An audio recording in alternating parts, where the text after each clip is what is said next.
মিরপুরের একটি অখ্যাত এলাকায় child and old age health কেয়ারের নামে মিল্টন সমাদ্দার কী ধরনের অপকর্ম করেছিলেন তা জানার জন্য তাকে রিমান্ডে এনে জিজ্ঞাসাবাদ করা হচ্ছে মিন্টু রোডের এই ডিবি কার্যালয়ে। বিকাশে কম খরচে ক্যাশ আউটের লিমিট বেড়ে 50,000, প্রিয় এজেন্টও 2টা।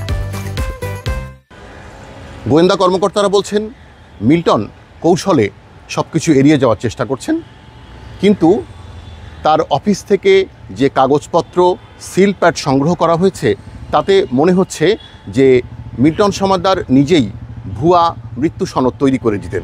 যদিও জিজ্ঞাসায় মিল্টন সমাদ্দার বলেছেন যে তিনি স্বাক্ষর করতেন না, স্বাক্ষর করতেন তার অফিসের অন্য কর্মকর্তা কর্মচারীরা।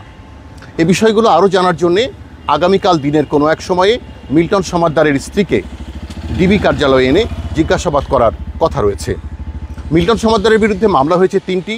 এই 3 মামলার মধ্যে একটি মামলায় বলা হয়েছে যে তিনি ওই আশ্রমে টর্চার সেল তৈরি করে নিরীহ মানুষদেরকে মারধর করতেন।